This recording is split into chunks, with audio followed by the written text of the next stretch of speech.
सभी पत्रकार बंधुओं को नमस्कार। कल मैंने भारत के प्रधानमंत्री को पत्र लिखा था कि इस देश में कोचिंग सेंटर्स की लूट को रोकने के लिए कानून बनाया जाए। केंद्र सरकार एक ऐसा कानून बनाए जो सभी राज्यों में लागू हो और उसकी एक निश्चित प्रक्रिया फॉलो की जाए सभी कोचिंग सेंटर्स के द्वारा कि हमको अपना कोचिंग सेंटर खोलना है तो कैसे खोलना है, हॉस्टल चलाना है तो कैसे चलाना है, फीस लेनी है तो कैसे फीस लेनी है, कितने ऐसे ईडब्ल्यूएस के या बीपीएल के या ऐसे कमजोर छात्र जो आर्थिक रूप से कोचिंग का पैसा देने में असमर्थ है उनको निःशुल्क पढ़ाया जाएगा, उनका कोटा होगा। ऐसे कुछ नियम और कानून बनाए जाए और खास तौर से पेपर लीक में जिन कोचिंग सेंटर्स का नाम आता है, जिन कंपनियों का एग्जाम कराने वाली कंपनियों का नाम आता है, उनके ऊपर कैसे प्रतिबंध लगाया जाएगा और कैसे उनके खिलाफ कार्रवाई की जाएगी। क्योंकि पेपर लीक गुजरात हो, बिहार हो, यूपी हो, हरियाणा हो, राजस्थान हो, देश का कोई राज्य आज की तारीख में अछूता नहीं है जहां के छात्र पेपर लीक से पीड़ित ना हो। तो इसके लिए एक सख्त कानून इस देश के अंदर होना जरूरी है। ऐसा मैंने पत्र भारत के प्रधानमंत्री जी को लिखा था। अब वो कब अपना कानून बनाएंगे, कब कोचिंग सेंटर्स को रेगुलेट करेंगे, मुझे नहीं पता, लेकिन आम आदमी पार्टी इस दिशा में पहल करेगी। और जब सदन में राजेंद्र नगर के विषय पे चर्चा हो रही थी, कोचिंग सेंटर में जो दुर्भाग्यपूर्ण घटना हुई जिसमें 3 छात्रों का जीवन गया, उस पर चर्चा हो रही थी, तो अपोजिशन के बहुत सारे दलों ने, इंडिया गठबंधन के बहुत सारे दलों ने यह मांग की कि कोचिंग सेंटर्स के ऊपर लगाम लगाई जाए। और खुद हमारे सभापति जी खुद स्वयं चिंतित थे कि ये कोचिंग सेंटर्स की जो मनमानी, जो इनका रवैया है, इस पे रोक लगनी चाहिए। उस पे वो भी उनकी भी चिंता सामने आई। तो इंडिया गठबंधन के दलों से भी इस संबंध में बात होगी और केंद्र सरकार से भी इस संबंध में बात होगी।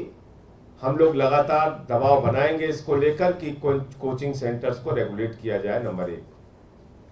दूसरी बात, दिल्ली सरकार ने आज इस दिशा में पहल की है और दिल्ली सरकार कोचिंग सेंटर्स को रेगुलेट करने का, कोचिंग सेंटर्स को कानून के दायरे में लाने का, कोचिंग सेंटर्स को कुछ नियम निश्चित रूप से उस प्रक्रिया का पालन करना होगा, ऐसा कानून लाने जा रही है।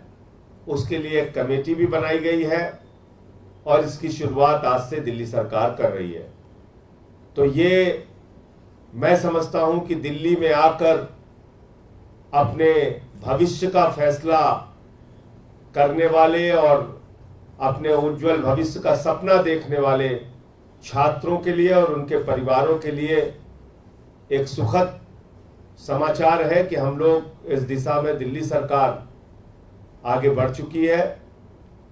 कल जो जानकारी मिली कि दिल्ली के एलजी महोदय अपने घर पर उन्होंने मीटिंग बुलाई थी।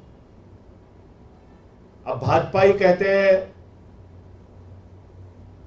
आम आदमी पार्टी सरकार इसलिए दोषी है, उसलिए दोषी है, उसलिए दोषी है। उनका एलजी क्या कर रहा है, उनके कहने पे वो कैसी साजिश कर रहा है, इसके बारे में भी आपको सोचना चाहिए। एलजी महोदय अपने घर पर एक मीटिंग बुलाते हैं जिसमें वो अधिकारियों को बुलाते हैं और कोचिंग सेंटर्स के मालिकों को बुलाते हैं। आप कोचिंग सेंटर्स के मालिकों के साथ बंद कमरे में क्या बैठक कर रहे हैं? जिन कोचिंग सेंटर्स के मालिकों के खिलाफ आपको कार्रवाई करनी है, सख्ती से जिनके खिलाफ आपको कार्रवाई करनी है, जिनसे निपटना है, उनसे आप बंद कमरे में मीटिंग कर रहे हैं।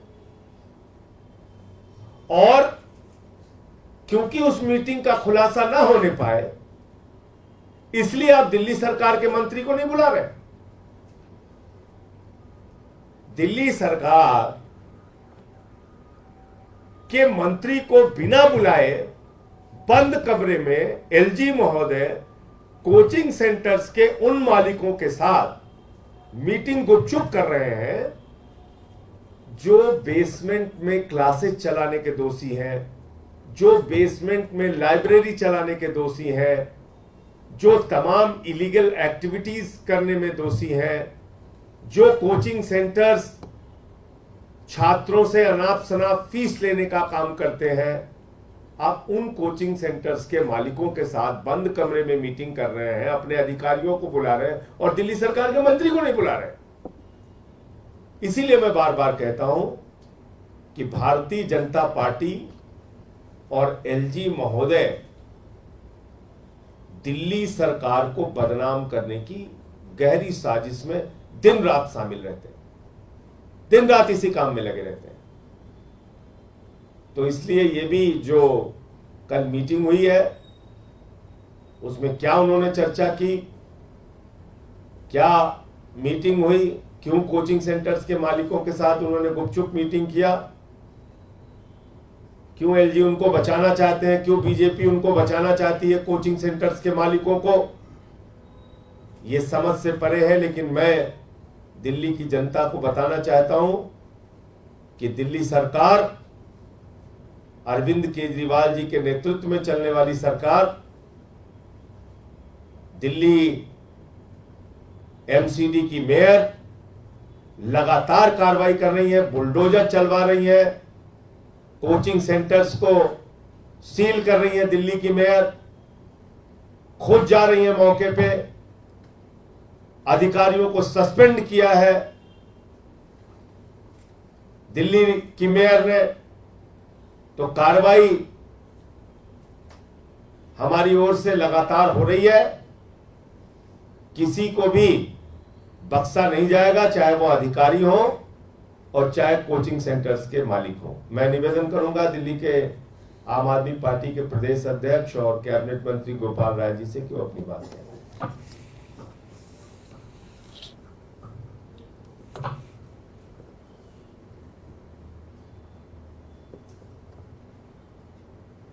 दिल्ली के अंदर राजेंद्र नगर में जिस तरह से दुर्भाग्यपूर्ण घटना घटी, जिसमें 3 छात्रों को अपनी जान गंवानी पड़ी, जिसमें उनका कोई कसूर नहीं था, उनके मां बाप का कोई कसूर नहीं था। इस दुर्भाग्यपूर्ण घटना के बाद आम आदमी पार्टी ने, आम आदमी पार्टी की सरकार ने, आम आदमी पार्टी के मेयर ने यह निर्णय लिया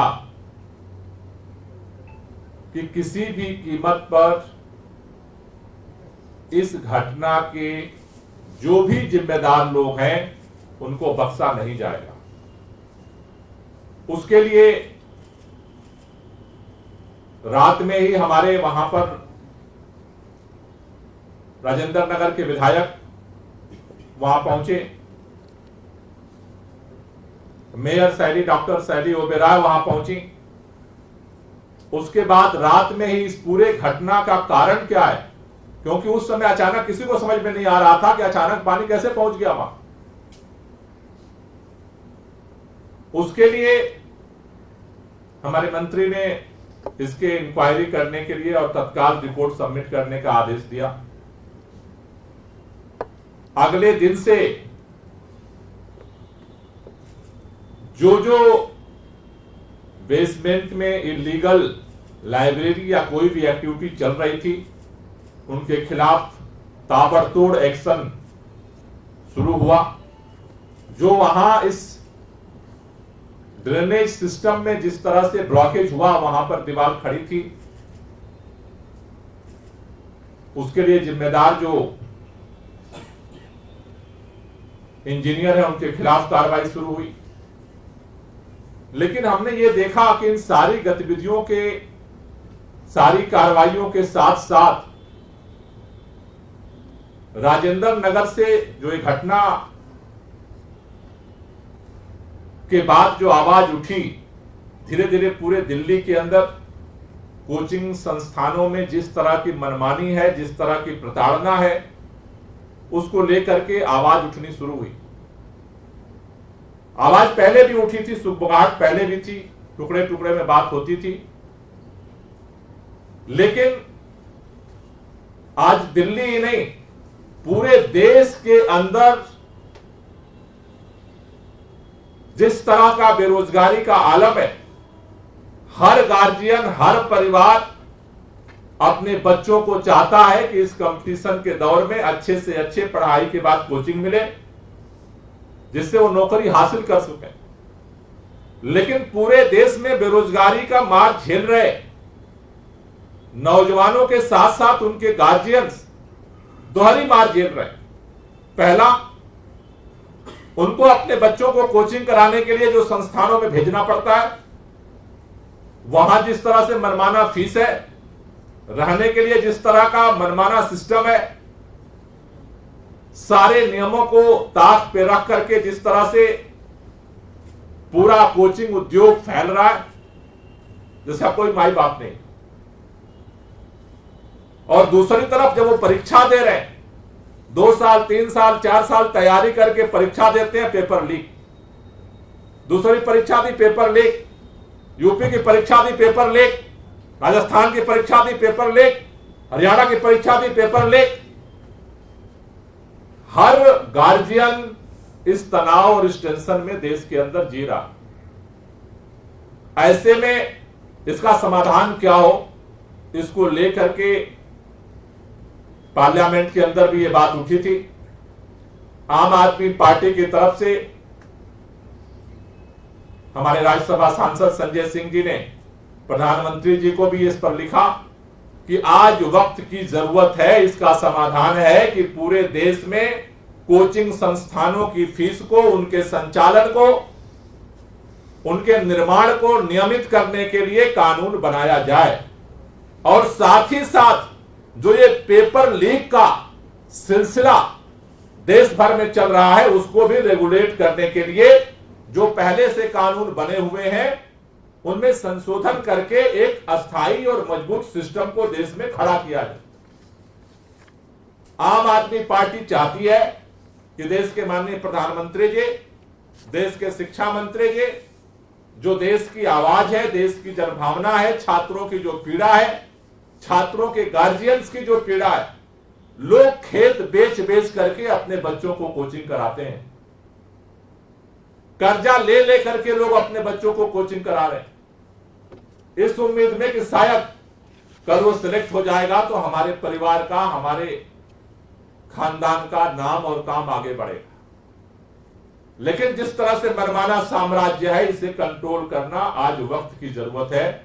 और पार्टी की तरफ से हम निवेदन करना चाहते हैं कि प्रधानमंत्री जी पहल करें, संसद के अंदर एक ज्वाइंट कमेटी बनाई जाए सभी पार्टियों के सांसदों की, और वो कमेटी सभी छात्रों से, कोचिंग संस्थान के मालिकों से, जो गार्जियंस हैं उनका क्या दर्द है, गार्जियंस अभिभावकों को रख करके एक ज्वाइंट कमेटी बने और वो इस देश के अंदर जो एक नई चुनौती इस बेरोजगारी के दौर में उभर करके आई है, इसका समाधान करें। ये हम आम आदमी पार्टी की तरफ से प्रधानमंत्री जी से मांग कर रहे हैं। और साथ ही साथ आज दिल्ली सरकार ने ऐलान किया है कि दिल्ली के अंदर कोचिंग संस्थानों को रेगुलेट करने की पहल दिल्ली सरकार शुरू करने जा रही है। इसके लिए कमेटी बना करके अलग अलग सेगमेंट के साथ बातचीत करके इसको तैयार करके हम लोग विधानसभा के अंदर इसको लेकर के आएंगे, जिससे कि इसका अस्थायी समाधान हो सके। और आखिरी बात मैं ये कहना चाहता हूं कि दिल्ली के अंदर कोई भी अगर ये सोचता है, चाहे वो भारतीय जनता पार्टी हो, चाहे हमारे एलजी साहब हो, चाहे कोई अधिकारी हो, कोई अगर ये सोचता है कि दिल्ली का मुख्यमंत्री जेल के अंदर है इसलिए हम कुछ भी करेंगे, वो आम आदमी पार्टी की सरकार नहीं चलने देगी। हम जनता के साथ हैं, छात्रों के साथ हैं, लोगों के साथ खड़े हैं। जितनी मजबूती के साथ पहले खड़े थे उतनी मजबूती के साथ आज भी खड़े हैं। हमें सड़क पर लड़ना पड़ेगा तो सड़क पर लड़ेंगे देश दिल्ली के लोगों के लिए। सरकार की तरफ से लड़ना पड़ेगा, सरकार की तरफ से लड़ेंगे। जो जो अधिकार हमारे पास है हम सारे अधिकारों का उपयोग करेंगे, लेकिन दिल्ली के लोगों को किसी भी कीमत पर परेशान नहीं होने देंगे। दिल्ली के लोग लावारिस नहीं है। भारतीय जनता पार्टी जिस तरह से सोच रही है कि हमने सुप्रीम कोर्ट के फैसले को पलट दिया, दिल्ली सरकार के सारे अधिकार को हमने छीन लिया, इसलिए दिल्ली सरकार चुप बैठेगी, दिल्ली के मंत्री चुप बैठेंगे, दिल्ली के विधायक चुप बैठेंगे। हम जनता के साथ थे, हैं और रहेंगे, और जितनी ताकत है उससे ज्यादा उनके लिए हम काम करेंगे। ये संदेश हम भारतीय जनता पार्टी को देना चाहते हैं और ये निवेदन करना चाहते हैं भाजपा के सांसदों से भी कि पार्लियामेंट चल रहा है, हर पार्टी का सांसद चाहता है कोचिंग संस्थानों को रेगुलेट किया जाए। मुझे लगता है कि ज्वाइंट कमेटी बननी चाहिए पार्लियामेंट के अंदर, सभी पार्टियों के सांसद उसमें हो और इस कानून को जो है लाने की प्रक्रिया शुरू की जाए। Thank you. एक अंतिम एक बात बता दूं आपको कि जो ये Edu Test Solutions Private Limited company थी जो परीक्षाएं कराती है, इसका कल मैंने आपको बताया था कि यूपी पुलिस कांस्टेबल की भर्ती जो हुई थी उसमें इसको ब्लैक लिस्टेड किया गया था, इस कंपनी को, उसका जो पेपर लीक हुआ था। और इसी तरीके से बिहार में भी 2017 में कर्मचारी चयन आयोग की भर्ती हुई थी, उसमें इस कंपनी के मालिक का जो बेटा है उसको गिरफ्तार किया गया था। मालिक कौन है? गुजरात की कंपनी है। मालिक कौन है? सुरेश चंद्र आर्या, और उसका बेटा है विनीत आर्या जो गिरफ्तार हो चुका है पेपर लीक के मामले में पहले। और वो कितना ताकतवर है कि भारत के प्रधानमंत्री के साथ उसकी फोटो आपको देखने के लिए मिल जाएगी। इतना ही नहीं, ये हरियाणा के, उत्तर प्रदेश के मुख्यमंत्री, तत्कालीन हरियाणा के मुख्यमंत्री खट्टर जी और उत्तर प्रदेश के मुख्यमंत्री योगी आदित्यनाथ जी और उनके साथ उनकी फोटो। तो जब इतना ताकतवर आदमी है ये, तो इसके खिलाफ पेपर लीक कांड में कैसे कार्रवाई होगी भाई? आज मेरा प्रश्न भी सदन में, संसद में इसी मुद्दे पे लगा है, तो मैं सरकार से इस बारे में सवाल पूछूंगा। सर, आपने अफसरों की अकाउंटेबिलिटी की तो बात करी, एक को टर्मिनेट और एक को सस्पेंड कर दिया है, लेकिन क्या जनप्रतिनिधियों की कोई जवाबदेही या अकाउंटेबिलिटी नहीं हो सकती? क्योंकि पार्षद आपका, विधायक आपका, सरकार आपकी, और लगातार बीजेपी भी यही मांग कर रही है इस्तीफे की। जनप्रतिनिधियों की जवाबदेही अगर नहीं होती तो दिल्ली के अंदर वर्ल्ड क्लास स्कूल नहीं बने होते, मोहल्ला क्लिनिक का मॉडल नहीं होता, बिजली फ्री, पानी फ्री, फरिश्ते स्कीम, बुजुर्गों की तीर्थ यात्रा, माताओं बहनों के लिए बस की फ्री यात्रा, इतने सारे जनहित के काम नहीं होते, कूड़े के पहाड़ों का कम होना नहीं होता। तो हम तो अपनी रिस्पॉन्सिबिलिटी खुद से फिक्स किए बैठे हैं, दिन रात मेहनत करते हैं, काम करते हैं, लेकिन जो एलजी के साथ मिलकर भाजपा साजिश कर रही है उसका क्या करें? उसके लिए लड़ाई लड़नी पड़ती है, लेकिन लड़ाई लड़के काम केजरीवाल जी ही करा सकते हैं, आम आदमी पार्टी ही करा सकती है। 9 दिन तक वो एलजी के घर में अपने मंत्रियों के साथ धरने पर बैठे रहे। किस लिए बैठे रहे? किस लिए बैठे रहे? मोहल्ला क्लिनिक के लिए, घर घर राशन की डिलीवरी के लिए। तो आप मुझे बताइए कैसे आप अकाउंटेबिलिटी फिक्स करना चाहते हैं? हम दिन रात का वीडियो सामने आ चुका है, जिस मीटिंग में खुद माननीय मंत्री गोपाल राय जी मौजूद हैं, सौरभ भारद्वाज जी अधिकारियों को बाकायदा कह रहे हैं कि भाई आप नाले की सफाई करिए, डीसिल्टिंग करिए। तो देखिए, आरोप लगाना आसान है, आप आरोप लगा सकते हैं, लेकिन हमारे मंत्री हो, विधायक हो, पार्षद हो, दिन रात मेहनत कर रहे हैं। और दुर्गेश पाठक जी और मेयर वहां की डॉक्टर शैली अबरार, दिल्ली की मेयर, दोनों वहां पूरी रात थे। राजेंद्र नगर की घटना दुर्भाग्यपूर्ण है, निश्चित रूप से इसमें कहीं कोई दो मत नहीं है, लेकिन हमने अपनी ओर से जितना प्रयास हम दिल्ली की बेहतरी के लिए कर सकते हैं हमेशा किया है, आगे भी करेंगे। सर, ये आपने जो कमेटी की बात कही, क्या ये अलग स्वतंत्र कमेटी की आप बात कर रहे हैं जैसे सभी दलों के लोग हैं, जेपीसी की आप मान रहे हैं?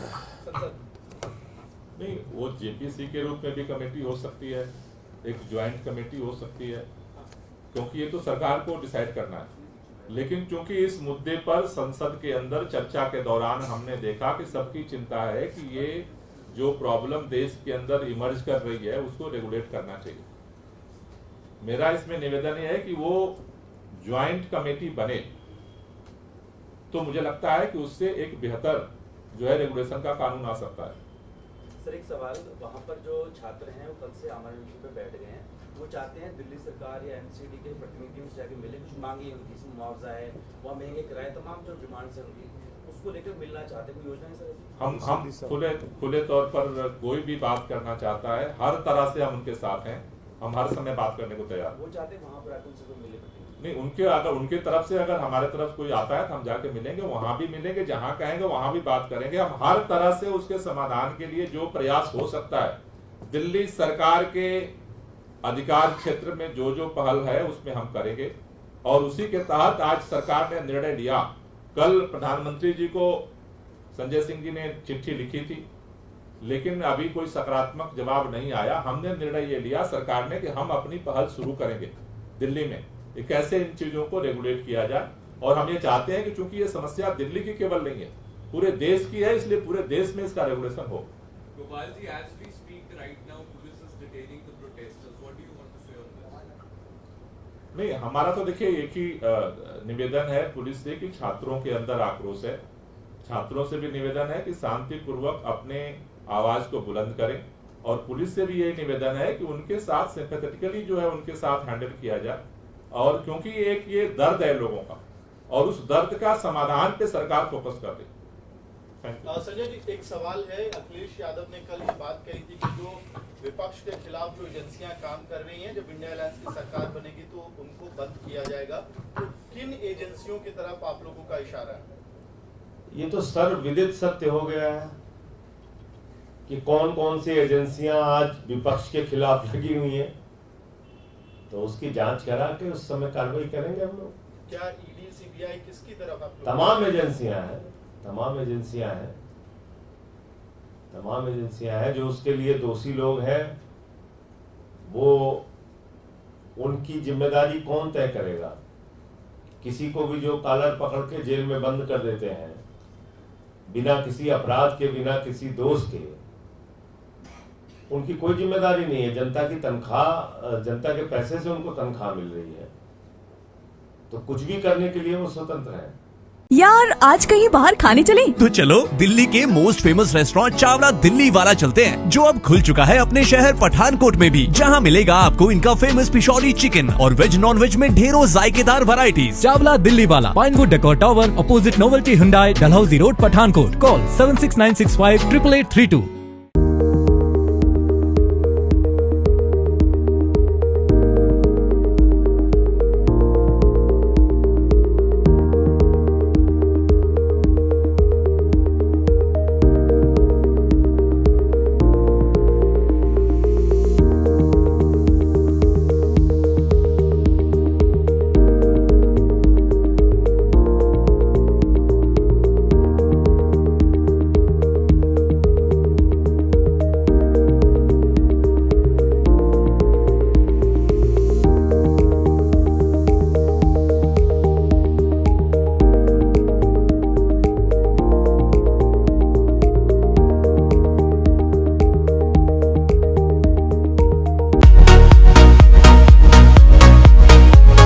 आपके शहर पठानकोट में खुल चुका है पहला विश्वसनीय south Indian restaurant Chennai Maratha, जो कि डलहौजी रोड ओपुलेंस होटल की बैक साइड पर है, जिसे शहर वासियों से बेहद प्यार मिल रहा है।